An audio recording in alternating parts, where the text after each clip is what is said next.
Okay guys, so here we have the brand new Poco X3 Pro, which is an upgraded version of the X3 NFC. So quick unboxing. Inside the box you get this little welcome slip, then you have the phone. I got it in the metal bronze colour, which is really nice, and then you get your wall adapter, USB-C plug, stickers and clear jelly case.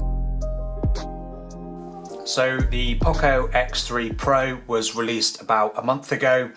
This is another great example of manufacturers offering incredible specs on a smartphone for such a low price. The Poco X3 Pro is basically a Poco X3 NFC with some upgrades. You have an upgraded chip which should see a nice boost in performance.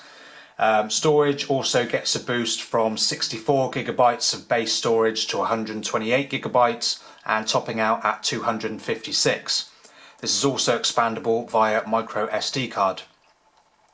This is also faster UFS 3.1 storage over UFS 2.1 storage found on the X3 NFC.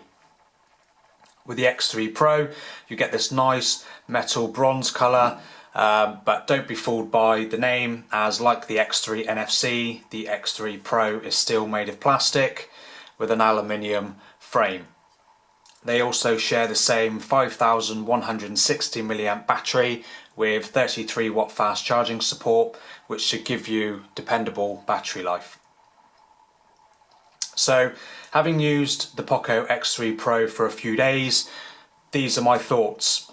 Now, I'm never a hardcore user of any phone I have, so this is coming to you as an average consumer, and my daily usage from the X3 Pro has been great.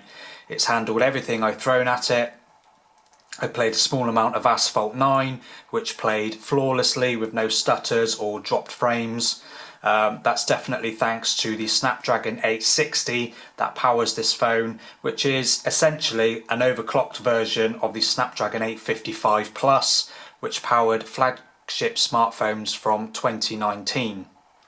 So a nice updated processor. Yes, it's not the most powerful, but this of course has helped to keep the price low, as well as delivering great performance. There's plenty of RAM on this model as well, 6GB, which makes multitasking really smooth, but there is an 8GB of RAM model available if you do want that extra boost. The Poco X3 Pro also runs Android 11 out of the box, of course with the MIUI 12 for Poco skin on top, which isn't too bad. The settings menu can be sometimes tricky to navigate, but it's something I've gotten used to pretty quickly. And while we're on the topic of performance, I've done the obligatory benchmark test so you can see how it performs. Okay, so I ran some benchmarks on the Poco X3 Pro in the middle here and compared it with the Snapdragon 730G inside the Motorola Moto G9 Plus. So as you can see, it's a pretty decent improvement over the 730G. And on the right here, I've got my iPhone 12, which of course has Apple's A14 Bionic. And you know, as you can see, even the 860 in the Poco X3 Pro is not a patch on the A14 Bionic, which just blows it out of the water completely. So onto the display. The Poco X3 Pro comes with the same 6.7-inch IPS LCD display, which has had a slight bump in protection from Gorilla Glass 5 on the X3 NFC to Gorilla Glass 6 here on the X3 Pro. This has a 120Hz refresh rate, which I would highly recommend switching on from the start. This just makes the entire user experience much smoother, and there's also support for HDR10. None of this, however, is an upgrade over the X3 NFC.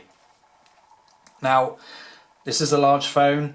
Luckily, there is a one-handed mode, and one nice addition to that is you can actually change the size of the reduced screen size to either 3.5 inches, 4 inches, or 4.5 inches, which are obviously all significantly smaller than the 6.67 inch main display.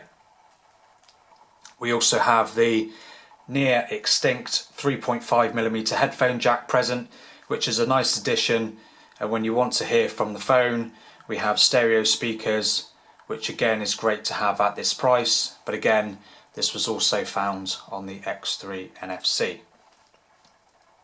And lastly, onto the camera, which is where Poco made an interesting move, where the X3 NFC has a 64 megapixel main sensor along with a 13 megapixel ultra wide. The X3 Pro has opted for a 48 megapixel main sensor coupled with an 8 megapixel ultra wide. So they've dropped the resolution of both main cameras. The other two lenses, however, remain the same. Photo quality from this camera is very good. Photos come out nice and bright with plenty of detail. With the AI mode turned on, colours were far too oversaturated, but to be honest, that is always the case with these budget devices. The ultra wide camera performs okay.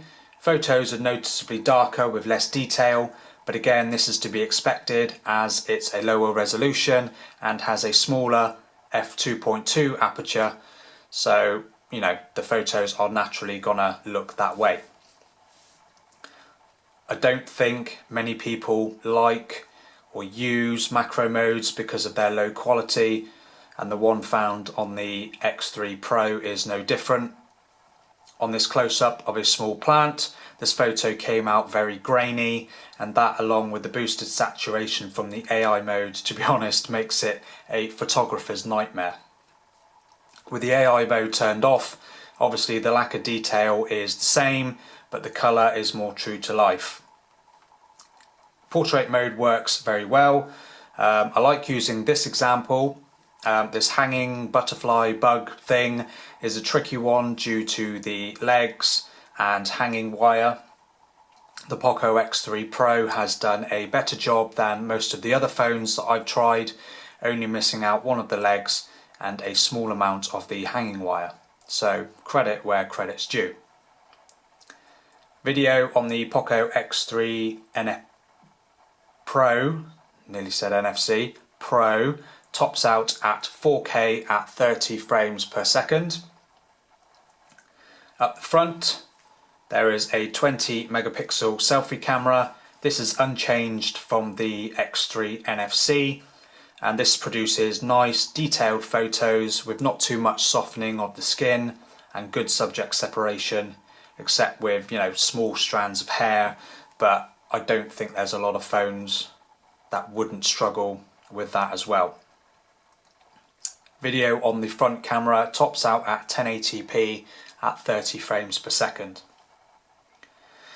So, in a nutshell, that's my Poco X3 Pro very brief review and thoughts. A very well-rounded phone that does everything really good or better. It's definitely worth throwing your cash at, 100%. £199, which is what I paid, but even the higher price of £250, which I think is what it's gone up to now, is still a cracking deal for what you're getting. A great high refresh rate display, all-day battery life, excellent performance and very capable cameras make the Poco X3 Pro a worthy contender of the best budget phone of the year. Is it worthy of the Pro name? Personally, no, because for me there isn't anything that screams Pro to me from this phone. Yes, the Snapdragon 860 is a capable chip. It's not a flagship chip, and the other upgrades are only minor. And when you've got the Pro moniker going on the likes of the Huawei P40 and Mate 40 Pro, the Sony Xperia Pro, personally I think the Pro name should be left for the flagships. I think manufacturers are adding this to budget phones that are slight improvements over maybe previous devices or something like that to make it come across like a Pro phone. But personally, I don't know. I don't know what other name they would have given to it if they didn't give it Pro. But calling it Pro is quite a big claim. So I mean, that's just my opinion.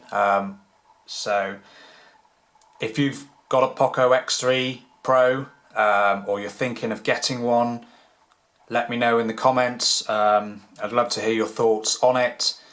Do you think it's worthy of the name Pro? Are there reasons that you agree with me with it or not?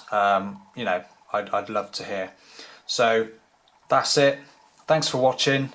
Subscribe to my channel if you like videos like this.